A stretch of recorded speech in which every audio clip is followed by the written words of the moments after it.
Hello friends, आज हम आपको रामधारी सिंह दिनकर की एक कविता सुनाएंगे जिसका शीर्षक है मनुष्य और सर्प। इस कविता में एक बहुत ही अच्छी सीख मिलेगी और चलिए देखते हैं वो सीख क्या मिलेगी।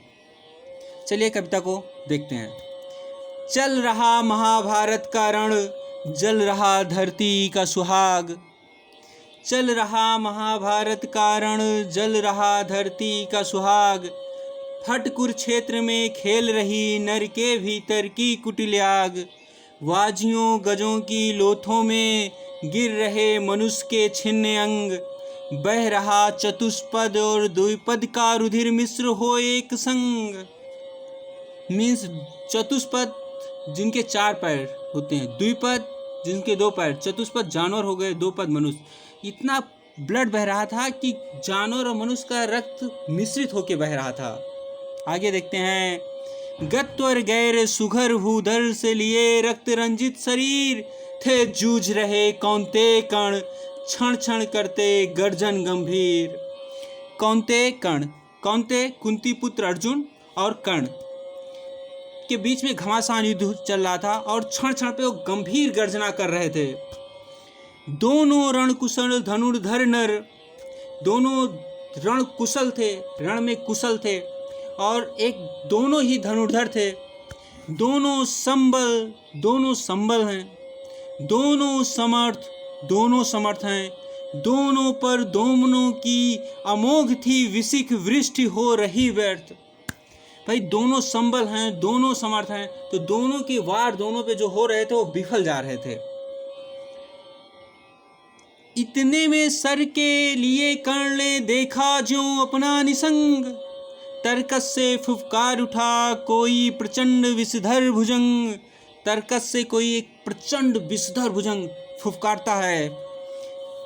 कहता कि कर्ण, अपना परिचय देते हुए कहता कि कर्ण मैं अश्वसेन विस्तृत भुजंगों का स्वामी हूँ। अपना परिचय देता है कि मैं विस्तृत भुजंगों का स्वामी हूँ। जन्म से पार्थ का शत्रु परम, और बताता है कि मैं जन्म से पार्थ मीन्स हो गए अर्जुन का परम शत्रु हूँ। तेरा बहुविध हितकामी हूँ। रीजन ये है कि मतलब कहानी ऐसी है कि एक जंगल रहता है जिसमें सारे सांप रहते हैं। उस जंगल में अर्जुन आग लगा दिए रहते हैं, तो उसमें से केवल यही अश्वसेन नाम का सांप बचता है, बाकी सब जल कर मर जाते हैं। तब से वो क्या कहते हैं, वो बच्चा ही रहता है, छोटा रहता है, तभी से अर्जुन को अपना शत्रु मान लेता है।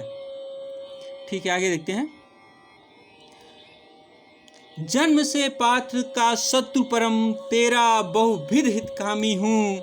बस एक बार कर कृपा धनुष पर चढ़ सख्त तक जाने दे। कर्ण से कहता है कि बस एक बार कृपा कर धनुष पर चढ़ अर्जुन तक जाने की बात करता है। इस महाशत्रु को अभी तुरंत स्पंदन में सुलाने दे। कर वमन गरल जीवन भर का संचित प्रतिशोध उतारूंगा। मतलब अपना संचित प्रतिशोध, मतलब जो उनकी पूरी फैमिली को मार दिए रहते हैं, मतलब सांप के पूरे वंशज को मार दिए रहते हैं, उसका प्रतिशोध उतारने की बात करता है। तू मुझे सहारा दे बढ़कर, कर्ण से कहता है, तू मुझे सहारा दे बढ़कर, मैं अभी पार्थ को मारूंगा। राधे जरा हंसकर बोला। राधे कौन है? राधे कर्ण है। कर्ण को राधे कहा जाता है। राधे क्या कहता है? राधे जरा हंसकर बोला, रे कुटिल बात क्या कहता है। कुटिल किसको कहता है? उस सांप को कुटिल कहता है रे कुटिल बात क्या कहता है। ये अगली वाली लाइन जो है बहुत मतलब दिल को छूती है। जय का समस्त साधन नर का अपनी बाहों में रहता है। उस पर भी सांपों से मिलकर मैं मनुज से युद्ध करूं। जीवन भर जो निष्ठा पाली उससे आचरण वृद्ध करूं। तेरी सहायता से जय तो मैं अनायास पा जाऊंगा आने वाली मानवता को, लेकिन क्या मुंह दिखलाऊंगा। संसार कहेगा जीवन भर का सब सुकृत कर्ण ने छार किया। प्रतिभट के वध के लिए सर्प का पापी ने सहाय लिया। प्रतिभट हो गया प्रतिद्वंदी, अर्जुन की बात कर रहा है। रे अश्वसेन, और क्या कहता है उस सांप को? अश्वसेन उस सांप को संबोधित करते हुए कहता है, रे अश्वसेन तेरे वंशज हैं छिपे नरों में भी, सीमित वन में ही नहीं, वो वन तक ही नहीं सीमित हैं। बहुत बसते पुरग्राम घरों में भी, बहुत से गांव और घरों में भी बसते हैं। ये नर भुजंग मानवता का पथ कठिन बहुत कर देते हैं। ये नर भुजंग जो हैं, नर रूपी भुजंग जो हैं, मतलब मानव के बेस में जो भुजंग हैं, ये मानवता के पथ को बहुत कठिन कर देते हैं। प्रतिबल के वध के लिए नीच सहाय सर्प का लेते हैं। ऐसा ना हो इन सांपों में मेरा भी उज्जवल नाम चढ़े। मैं नहीं चाहता कि इन सांपों में मेरा भी उज्जवल नाम चढ़े। पाकर मेरा आदर्श और कुछ नरता का यह पाप बढ़े। अर्जुन है मेरा शत्रु किंतु वो सर्प नहीं, नर ही तो है।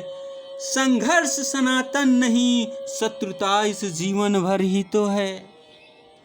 फिर कहता है ये संघर्ष हमारा और अर्जुन के बीच में जो है वो सनातन नहीं है, इस जीवन भर ही तो है। किसी के साथ अगर शत्रुता है तो सनातन तो होती नहीं, केवल एक जीवन भर के लिए होती है। और उसको मतलब उससे बदला लेने के लिए बहुत घटिया रास्ते अपनाते हैं लोग हैं। और बेसिकली इस पोएम का शीर्षक ये है कि अगर आपको सफलता पानी है तो आपको बहुत घटिया रास्ता अपनाने की ज़रूरत नहीं है, हैं, बाय हुक और बाय क्रूक वाला नहीं, बस किसी भी तरह से, हैं, मतलब सफलता के लिए जो चीज़ आवश्यक है वो सब मनुष्य के अंदर होता है, ठीक है। तो घटिया रास्ता अपनाने की ज़रूरत नहीं होती है। और ये चीज़ ये कविता हमें सिखाती है। और दूसरी चीज़ ये है कि अगर किसी से शत्रुता है तो केवल इसी जीवन भर है, तो उससे बदला लेने के लिए हमें घटिया रास्ता नहीं अपनाना चाहिए। आई होप ये आपको पोएम अच्छी लगी होगी friends. Thank you very much.